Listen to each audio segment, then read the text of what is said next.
Set on the Gastineau Channel of the Alaskan Panhandle, Juneau is the smallest, but without a doubt, one of the greatest capital cities of North America. Even though it's technically on the mainland, the town is surrounded by mountains, ocean, and ice, and so the only way to get to Juneau is by air or water. As a result, the capital city feels isolated from the rest of society and far more connected to the natural world on its doorstep. It's not uncommon to see black bears, moose, and eagles on the outskirts of town. Juneau is a fishing town, with its economy closely tied to the rich waters of the Gulf of Alaska and the Bering Sea. It's also a popular tourist destination, with thousands of visitors coming every year to get up close and personal with the local wildlife and towering glaciers.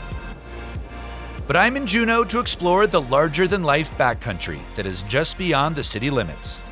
Since I'm not familiar with the area, I head to a local gear shop called Nugget for one of my favorite parts of any expedition, loading up on supplies and chatting with locals about the best trails and camp spots.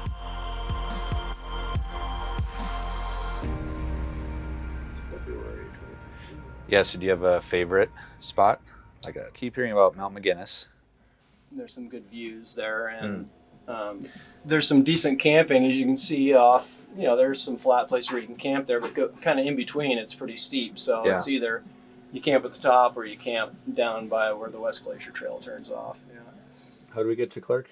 Basically. Well, you just if you went up the tram, you just follow the trail to Mount Roberts. Yeah. And then you go from Roberts to Sheep, and then you go down Sheep.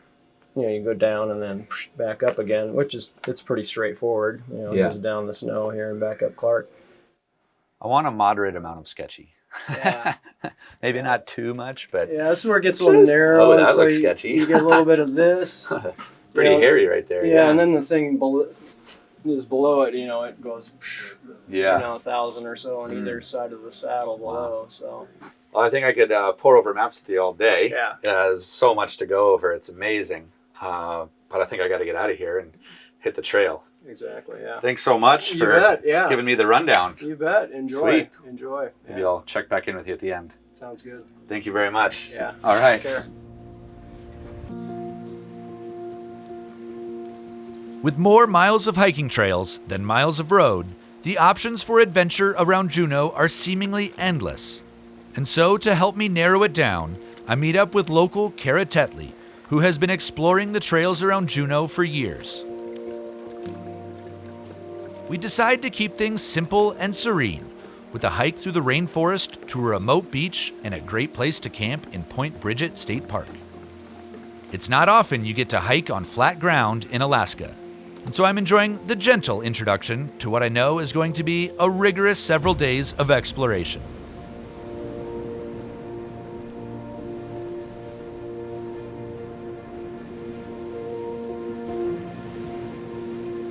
Even though this is only my first full day here, I can already tell you that this is the type of place that fills you with wonder, and inspiration is never far away. I love that the people here, like Kara, are so involved and connected with the outdoors. As we set up camp, it feels like all the elements are coming together in surreal fashion. The beach, the mountains, the ocean, and the sunset. It's an inspiring moment, and a perfect end to my first day in Alaska. Just found this really nice dried grasses. Looks like it should be a very promising fire starter. So we've got a spectacular sunset happening right now, and I'm on the beach and it's amazing. The only thing that would make it better is a beautiful fire. So hopefully we'll light it up.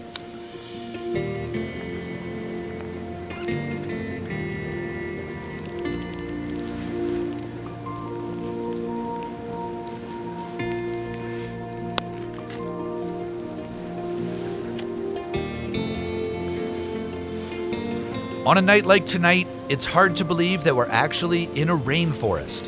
And although I'm sure we'll get our taste of wet weather at some point on this trip, at this very moment, the camping conditions are perfect.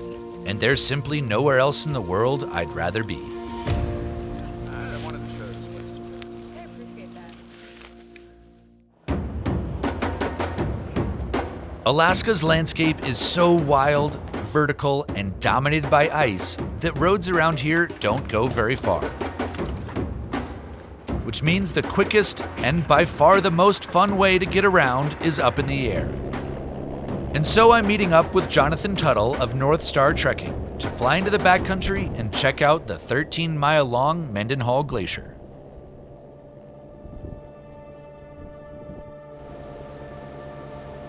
I'm pumped.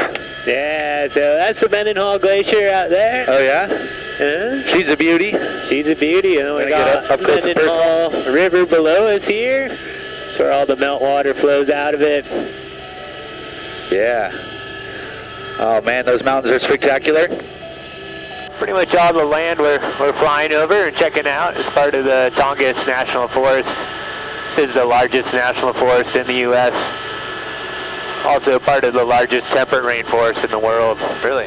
Yeah, Juneau gets around 220 days of precip every year, so you guys are pretty lucky to get a little string here where it's not raining. I am very excited about getting a little sunshine. Yeah, this is great weather right now. So yeah, we're gonna land on the glacier today, or check it out, go trekking around, really see some of the cool sights, and then we'll take you guys over to the Blackerby Ridge, one of the most kind of beautiful, iconic ridges in the area. Give you guys a chance to hike off, have your own adventure tomorrow. Oh man, that will be amazing. So you're just gonna leave us off and just hope we do all right to make our way back? Yeah, you'll figure it out. Yeah.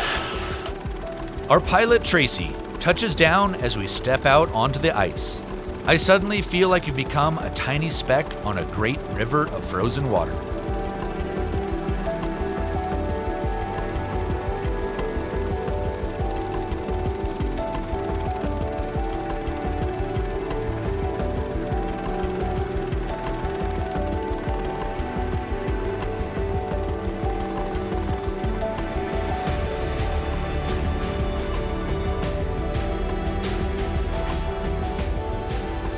As Tracy flies away, I feel a surge of adrenaline in anticipation of the adventure ahead, because exploring a glacier is like discovering another world. Hell yeah. Let's get after it.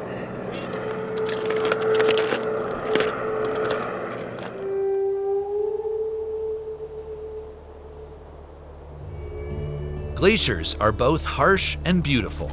They provide a glimpse into the world's ancient past, and yet they are constantly changing. So have you seen the glaciers change since you've been out here? Quite a bit. I mean, it changes day to day and week to week. It's kind of funny. It is a massive moving sheet of ice, so Yeah. we'll set our camp higher up in the year, and as the year goes on, all of a sudden we're quite a bit down. Really? Jonathan and I just got dropped off here on the Mendenhall Glacier, and he spotted this really awesome ice cave. Looks a little bit narrow, but we're gonna go climb around and see what we can find inside. You lead the way? Yeah. Watch your foot. Kind of big step across. Nice.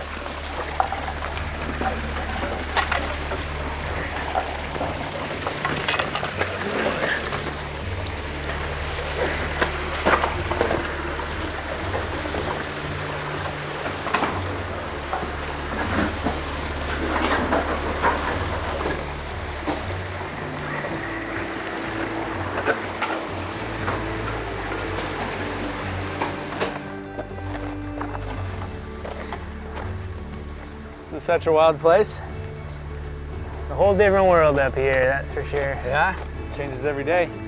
It's just incredible to see it change day to day, and most of the stuff's here for a week and gone the next week, so kind of sad too to see it melt back. There's been some really incredible features that'll just no longer be there.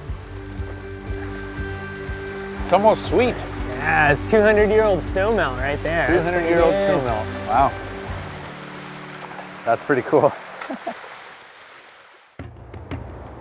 I think we're gonna head down and check out the Moulin. It's probably one of my favorite features on the glacier. It's essentially where these big rivers we've been seeing, they end up flowing into maybe the heart or the center of the glacier. They're big bottomless pits, and they're incredible and very beautiful. So Sounds check amazing. it out. You sold me. Let's All check right, it out. let's go. All the little streams that run along the surface of the glacier merge into rivers, which when they hit a weakness in the ice, form one of the most terrifying and beautiful sights I've ever seen. So what are we doing? I'm hooking up a rope that'll allow us to look over the edge into kind of the heart of the glacier, the abyss. I'm gonna lean out over this. If you want to. Can I trust this? You can trust it. That holds about 2,000 pounds. It's burly, so. I'm just under. Just under? Yeah. I think you'll be all right. All right. All right, let me hook you up. I'm a little nervous. The roar of the Mulan shakes the very ice to which I've staked my life. That's genuinely terrifying. That pit goes down for who knows how far. That is insane. Leaning out over the bottomless chasm is much scarier than I was anticipating. It feels like I'm dangling over the maw of some terrible beast. I don't know if I've ever felt anything quite so terrifying as that. How far down does this go? You can't really be sure, but the water's not pooling up, so, you know, goes down maybe the full 1,000 feet, yeah.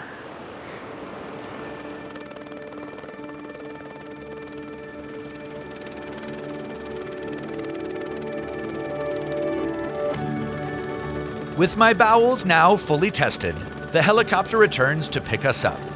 But today's adventure is not over. Tracy and Jonathan are going to drop me off on the remote Blackerby Ridge.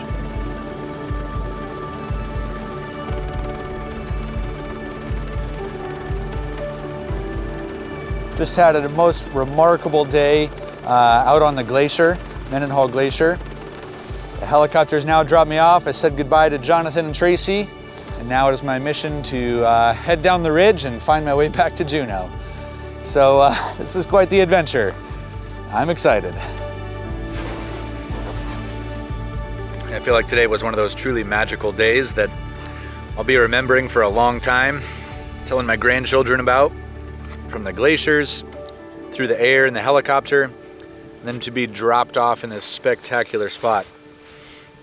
I don't even know what to say. I'm pretty overwhelmed.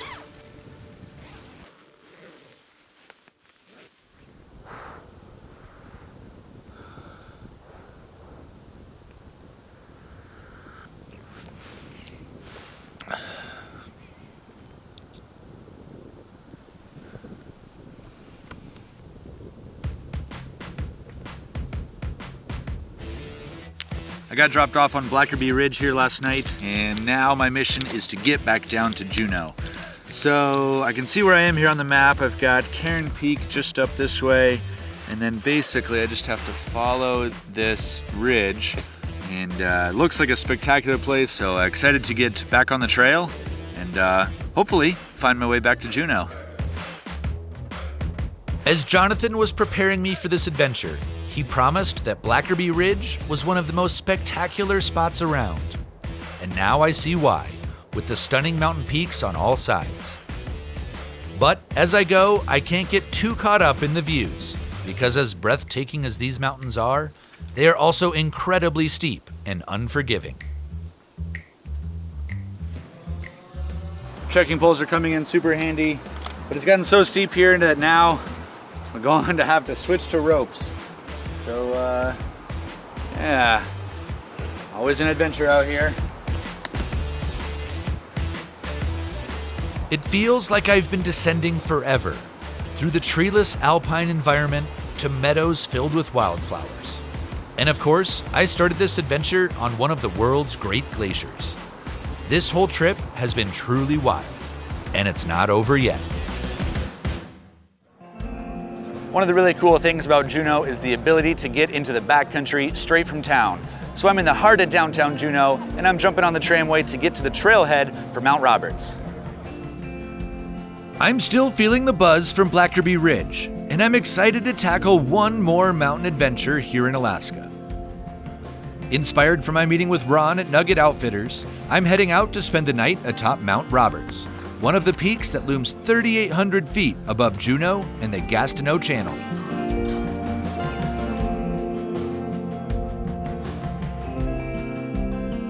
pretty wild to have been in the downtown heart of Juneau just a couple hours ago, and getting on the trail and just being able to overlook this whole spectacular inlet. Alaska's another place, man, it's wild. Look, we're higher than the jumbo jets. That is a crazy thing about Juneau here.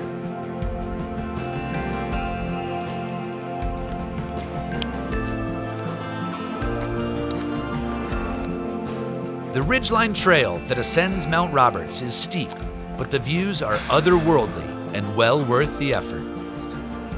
Even so, I have to keep at least one eye on the trail at all times, as there are often steep drops on either side, and one false step could be disaster.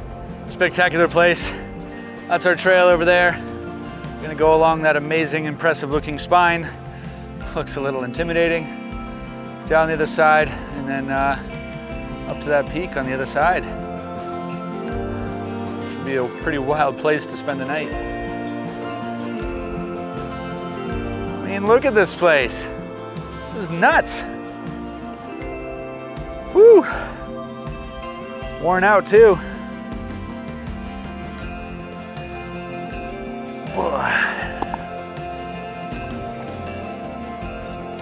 Peanut butter is one of my trail comfort foods. Always carry it with me. A little bit cumbersome to carry a jar, but sometimes when you're on the trail, you just need that emotional support. Feels like you're getting a big hug. So I love peanut butter.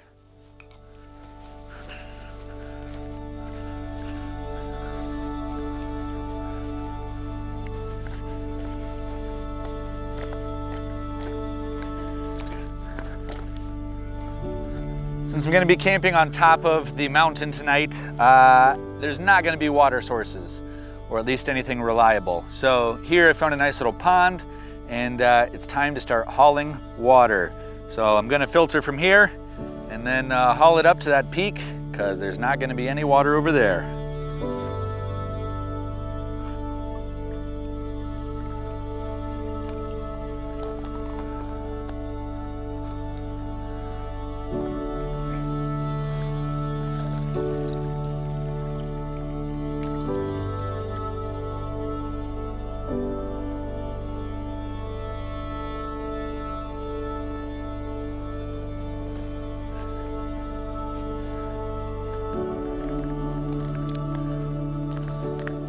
Oh, what an effort. This last bit was pretty brutal, but my goodness, I don't know if I've ever been in a more spectacular spot to set up camp. 360-degree views all around as the sun's going down. Holy moly, couldn't ask for anything better. This is unbelievable.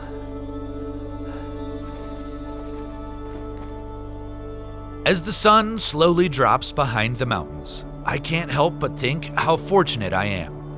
I'm so lucky to get to travel to so many amazing places. But as my adventure in Alaska draws to an end, I know that I have just experienced something truly epic.